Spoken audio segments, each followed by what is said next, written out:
Assalamualaikum warahmatullahi wabarakatuh. Kami dari kelompok 14 ingin mempresentasikan materi kami yang berjudul The Contested Characteristic of Science.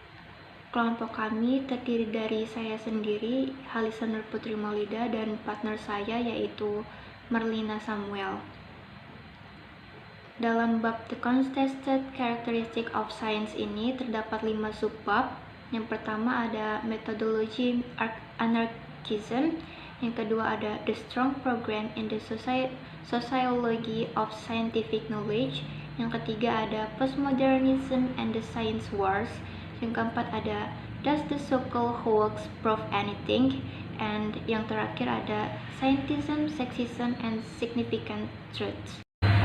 Materi pertama tentang metodologi anarchism akan saya jelaskan sendiri. So, metodologi anarchism atau anarkisme epistemologis adalah teori epistemologi yang diajukan oleh filsuf sains Austria Paul Feyerabend yang menyatakan bahwa tidak ada aturan metodologi yang dapat mengatur perkembangan sains atau pengetahuan. Menurut Feyerabend, penegasan bahwa sains dapat atau sebaiknya dijalankan melalui aturan yang universal dan tetap itu tidak realistis dan merugikan bagi sains sendiri. Penggunaan istilah anarkisme di sini merujuk kepada usulan pluralisme metodologis dalam teori ini karena metode ilmiah dianggap tidak memonopoli kebenaran. Feyerabend pernah mengatakan bahwa karena tidak ada metode ilmiah yang tetap, sebaiknya ilmuwan menerapkan prinsip apapun boleh terhadap metodologi.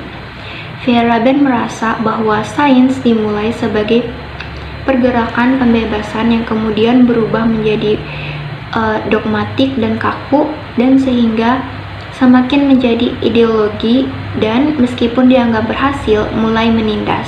Pengajuan gagasan ini membuat Feyerabend diberi gelar musuh terburuk sains.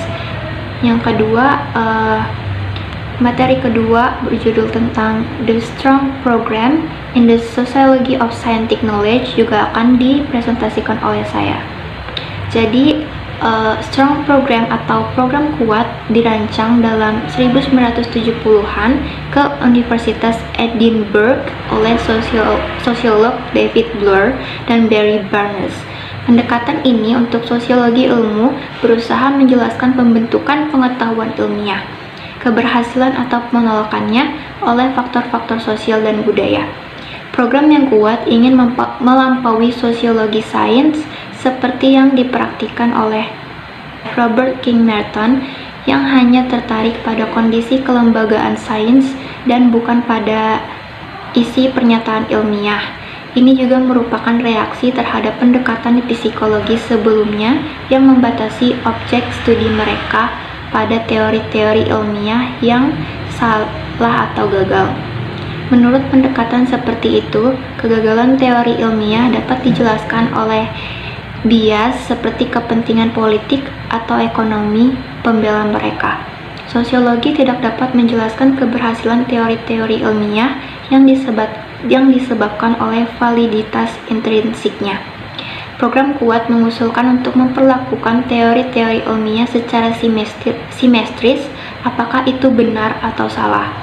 Pembentukan dan masa depan kedua jenis teori ini tunduk pada determinisme yang sama, termasuk faktor sosial seperti konteks budaya atau kepentingan pribadi seperti faktor alam. Untuk mempelajari pengetahuan ilmiah dari sudut pandang psikologis, program yang kuat menganut bentuk relativisme radikal yang menurutnya nilai kebenaran suatu pernyataan tergantung pada konteks sosialnya. Dengan demikian, ia akan menyangkal keberadaan kebenaran. Relativisme semacam itu telah banyak dikecam, khususnya oleh Alan Sokal.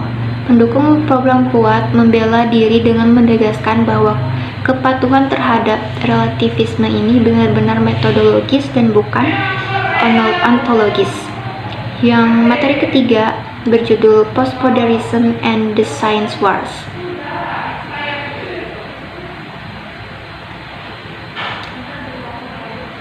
Lahirnya postmodernisme tidak dapat dilepaskan dari adanya paham modernisme. Pandangan modernisme menganggap bahwa kebenaran ilmu pengetahuan bersifat mutlak dan objektif. Artinya, tidak ada nilai dari manusia. Disinilah lahir suatu paham baru, yaitu postmodernisme, yang salah satu tokohnya bernama Jean-Francois Lyotard. Postmodernisme merupakan kelanjutan dan koreksi dari modernisme untuk memberikan suatu pemikiran baru dan solusi dalam pandangannya terhadap ilmu pengetahuan. Postmodernisme tidak lepas dengan adanya kelemahannya dan apakah relevan terhadap kehidupan masa kini. Maka terlepas dari itu, postmodernisme menambah pembendaharaan pengetahuan yang dapat diterima keberadaannya. Bagi postmodernisme, paham modernisme selama ini telah gagal dalam menepati janjinya untuk membawa kehidupan manusia menjadi lebih baik dan tidak adanya kekerasan. Perkembangan ilmu pengetahuan dan teknologi masa modernisme membawa kehancuran bagi manusia. Peperangan terjadi di mana-mana yang hal ini mengakibatkan manusia hidup dalam menderita. Pandangan modernisme menganggap bahwa kebenaran ilmu pengetahuan harus mutlak serta objektif, tidak adanya nilai dari manusia.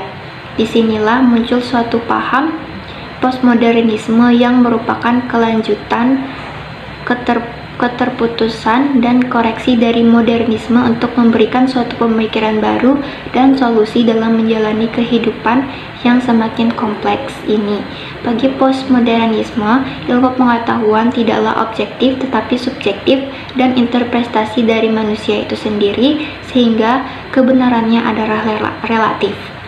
Sekian dari saya, materi selanjutnya akan dibacakan oleh Marlina. Perkenalkan, nama saya Marina Samuels. Di sini saya akan menjelaskan materi tentang apakah Soekarno-Hatta membuktikan sesuatu. Bahkan jika mereka mengetahui banyak sejarah sosial perjumpaan postmodernisme dengan sains nyata, mereka mungkin memiliki alasan yang sangat baik untuk memperlakukan dekonstruksi sains modern diberikan kepada mereka oleh seorang fisikawan, Alan Sokal. Di sisi yang benar, postmodernisme tentu saja berada di sisi yang benar dari barikade. Dalam kehidupan intelektual modern menentang segala jenis ketidaksetaraan, termasuk rasialisme, eksploitasi kelas sosial, seksisme, homofobia, meremehkan stereotip, memperluas jangkauan kemungkinan karakteristik perilaku sosial politik. Orang dapat memvisualisasikannya dan sejauh Newtonian atau Darwinian atau beberapa tradisi lain dalam sains telah digunakan untuk mendorong ketidaksetaraan dan mengaburkan visi semacam itu, serta mengurangi pentingnya kontribusi budaya mereka. Kaum humanis mencari alat untuk melawan. Ketidakjelasan paten dari teori ini bukanlah halangan tentu saja karena peralatan teknisnya, neologisme, jargon, dan simbol-simbol khusus dapat berfungsi untuk melindunginya dari yang belum tahu, sama seperti fungsi matematika untuk ilmu alam. Ilmiah, seksisme, dan kebenaran penting. Sains dan temuan ilmiah telah lama disalahgunakan dalam dua cara.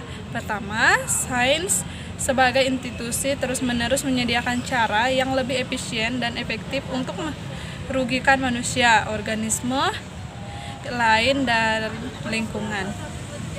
Kedua, ia telah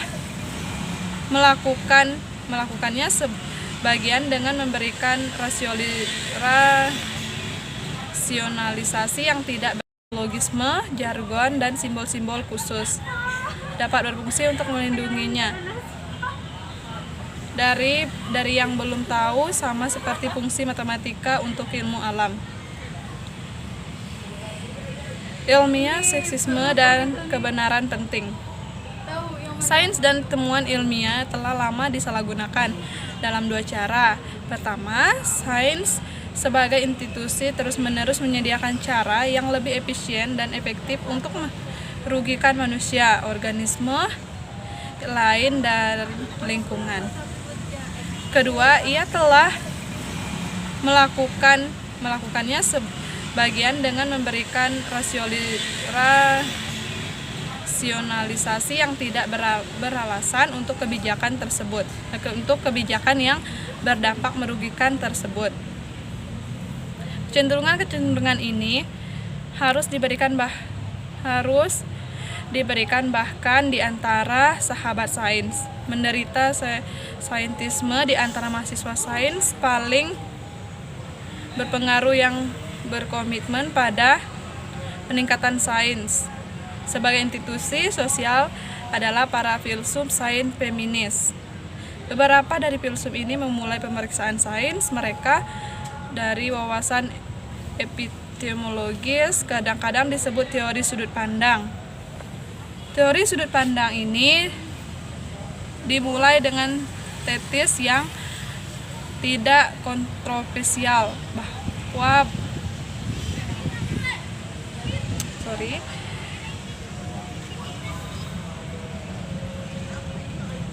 bahwa ada fakta-fakta tertentu yang relevan dengan penilaian teori-teori ilmiah yang hanya dapat dideteksi dari sudut pandang tertentu. Terkadang sudut pandang atau sudut pandang yang dimaksud melibatkan penggunaan alat tertentu. Kadang-kadang para filsuf ini berpendapat itu membutuhkan menjadi seorang wanita atau anggota kelas sosial atau minoritas ras atau memiliki orientasi seksual tertentu. Agar menarik tesis perlu diberikan konten yang kuat dan berpotensi kontroversial. Biasanya mereka adalah fakta yang sulit untuk diukur,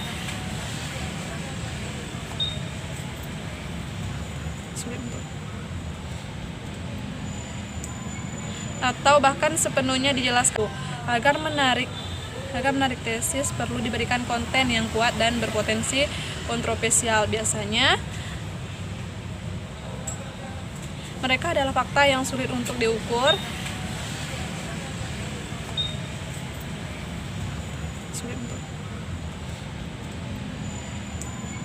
atau bahkan sepenuhnya dijelaskan dalam kosakata biasa atau ilmiah. Contohnya termasuk fakta tentang efek jangka panjang dari penindasan, subordinasi, diskriminasi, stereotip dari sudut pandang. Ada fakta tertentu tentang dunia yang tidak dapat dipahami dengan cara yang sama dari sudut pandang lain. Seseorang harus hidup dari sudut pandang untuk benar-benar mendeteksi fakta yang relevan. Misalnya, dapat dikatakan bahwa gagasan sosiobiologi laki-laki untuk memperhatikan strategi perempuan adalah karena ketidakmampuan mereka untuk menempatkan diri mereka pada sudut pandang yang relevan. Teori sudut pandang tidak menguras filsafat ilmu. Feminis naturalisme.